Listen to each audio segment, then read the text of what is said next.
vida para esses pacientes. O poder da mente contra o crime. Você vai conhecer o trabalho dos policiais que aplicam a hipnose nas investigações. Mas será mesmo que essa técnica polêmica ajuda a encontrar e punir criminosos? A nossa equipe foi ver como funciona o primeiro laboratório policial de hipnose do Brasil. Essa jovem foi vítima de abuso sexual. Como acontece em muitos casos assim, ela não lembra do rosto do agressor. E o motivo é que o cérebro, em casos de traumas ou situações de violência, apaga as lembranças. Como se ao fazer isso, pudesse ajudar a vítima a se recuperar. Mas as informações ficam guardadas no subconsciente. E para chegar até lá, existe uma técnica. A hipnose é usada para combater vícios, tratar doenças. É um método antigo, desde o século XIX, usado pela medicina. As imagens de pessoas em transe despertam curiosidade. Aparecem em dezenas de filmes, às vezes até na comédia. Prontos? 1, 2, 3. Acordem em seu paraíso tropical. Mas o que há de verdade em tudo isso? E se a hipnose consegue tratar problemas de saúde, por que não ajudar também na investigação de crimes?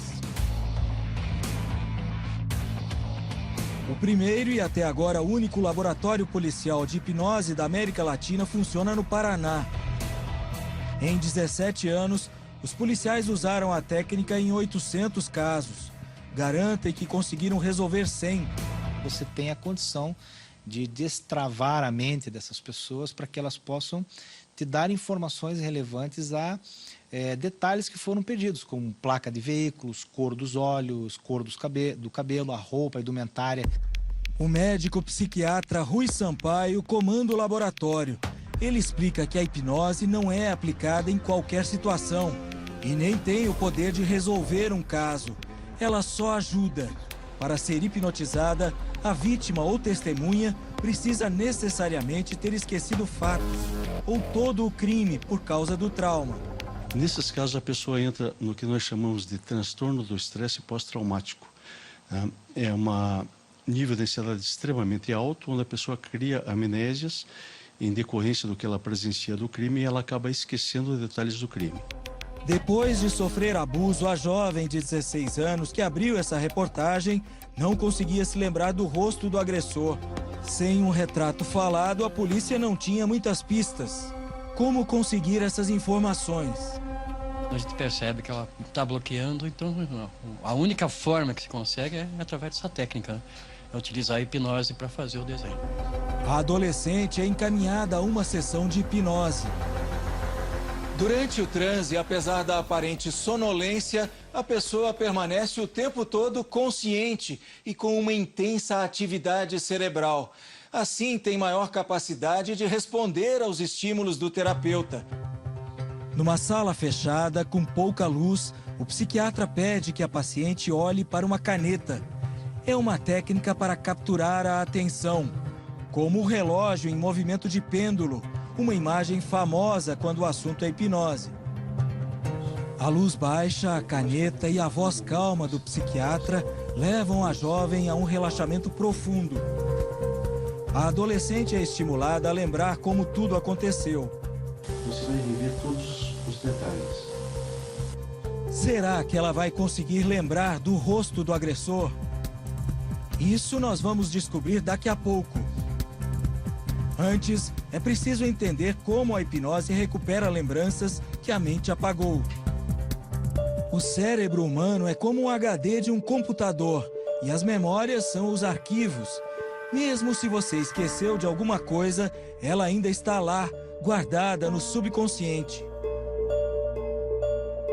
A hipnose age principalmente na parte do sistema nervoso responsável por regular as emoções, onde ficam armazenadas as lembranças boas e ruins.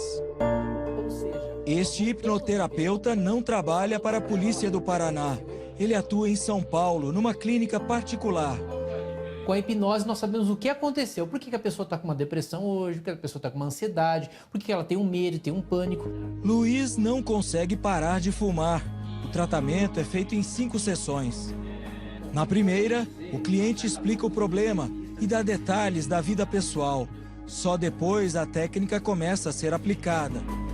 Como a gente sabe que o cliente está em transe? Por exemplo, a deglutição aumenta, ou as pálpebras começam a vibrar mais no caso dele. Se eu puxar aqui o braço dele e soltar, a gente percebe que ele está num transe praticamente profundo.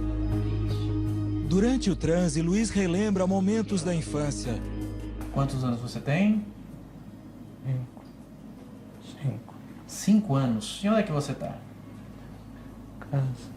Tá em casa. Quem que tá com você? Mamãe. Sua mãe? Em que lugar da casa vocês estão? Na sala. Na sala? Ele relata que nessa época viu os pais felizes e fumando. O trabalho do terapeuta é alterar essas lembranças. Agora, e eu posso então dar comando pós-hipnótico para ele que ele tenha nojo do cigarro. Ao voltar do transe, Luiz não tem vontade de fumar. Esse é um cigarro, não sei se é a marca que você fuma, mas enfim, não importa. Pega o cigarro. Quer que a gente acenda para você? Não. Por quê? Agora não. Não quer? Não. Para ter resultados, a hipnose deve ser feita sempre por um profissional qualificado, mas é preciso cuidado. O grande problema da hipnose, às vezes, para a população, é fazer dela uma coisa mágica. É preciso que se olhe como um elemento a mais, né? E não como o elemento importante, fundamental. O psiquiatra Marcos Ferraz também explica que algumas vezes até o cérebro se confunde e passa informações erradas. São as falsas memórias. Cuidado com as contraindicações.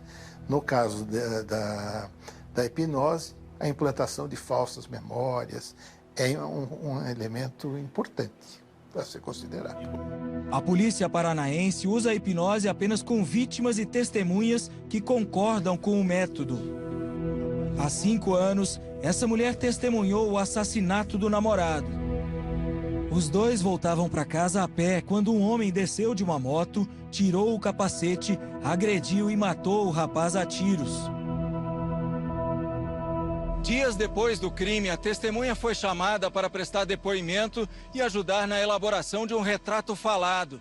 Mas, apesar de ter presenciado o assassinato do namorado, ela não conseguia descrever o criminoso.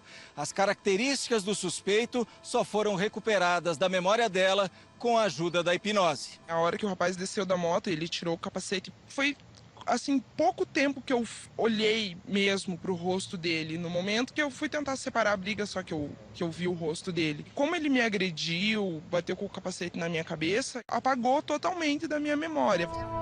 Com a hipnose, ela conseguiu lembrar detalhes importantes para a investigação. Flashes voltaram, flashes da noite, do momento do crime. A gente voltando na rua, caminhando, a moto parando, ele descendo, assim, tirando o capacete. Eu lembro perfeitamente. Veio na minha cabeça, assim, como se eu estivesse no dia lá. A testemunha também descreveu a mulher que estava na garupa da moto. A jovem, com um sinal no rosto, não teve participação no crime, mas pode ajudar na identificação do assassino. O caso ainda está sendo investigado. Um rosto pode ser um grande passo numa busca sem muitas pistas. Um retrato falado era tudo o que a vítima e policiais queriam para avançar no caso da jovem que sofreu abuso sexual. Depois da sessão de 1 hora, a jovem vai para a sala onde são feitos os desenhos. O retrato falado do suspeito surge em poucos minutos. É um homem branco, jovem, que usava boné. Eu consegui lembrar das roupas, assim, as coisas que eu já tinha esquecido. Do momento em que eu virei e olhei para a pessoa. Apesar dos bons resultados que a polícia do Paraná tem conseguido, a hipnose ainda causa desconfiança. Eu contesto essa prova. O advogado criminalista Ademar Gomes diz que é difícil usar os resultados da hipnose nos tribunais. É uma prova totalmente, na verdade, nula. Jamais um advogado de bom senso ou um promotor de bom senso e um juiz também irá basear uma prova de hipnose para condenar ou absolver alguém. Para o secretário de Segurança do Paraná, o método deve ser tratado como um meio para realçar as descrições na memória da vítima. A hipnose é uma modalidade médica, conduzida por profissionais, não se está tratando aqui de nada fora da ciência. Enfim, ela pode trazer e traz efetivamente linhas de investigação, informações que são importantes para a orientação da investigação. Veja agora um caso em que melhorar as lembranças ajudou a polícia a resolver um crime de trânsito. Em 2001, no interior do Paraná, o motorista fugiu depois de atropelar e matar 2 jovens. A polícia procurava um carro cor de vinho, mas ao ser hipnotizada, uma testemunha disse que, na verdade, o veículo era azul. Um carro com as mesmas descrições obtidas durante a hipnose foi encontrado dias depois num galpão. Um exame de DNA comprovou: os vestígios de sangue encontrados na lataria eram de uma das vítimas. Para a polícia do Paraná, não existe dúvida. A hipnose forense é capaz de mudar os rumos de uma investigação. Ela não é por si só uma prova. Ela vai trazer subsídios para a investigação numa fase de inquérito policial e, consequentemente, as provas, sejam testemunhais ou materiais, por exemplo, um exame de DNA no caso de estupro, um exame de balística forense, etc., né, é que vai comprovar efetivamente a veracidade dos fatos. A falta de cuidado numa investigação policial resultou na prisão de 2 inocentes. Eles ficaram presos por mais de 4 meses por um crime que não tinham cometido. Os 2 só saíram da cadeia graças a uma investigação pessoal do tio de um dos acusados.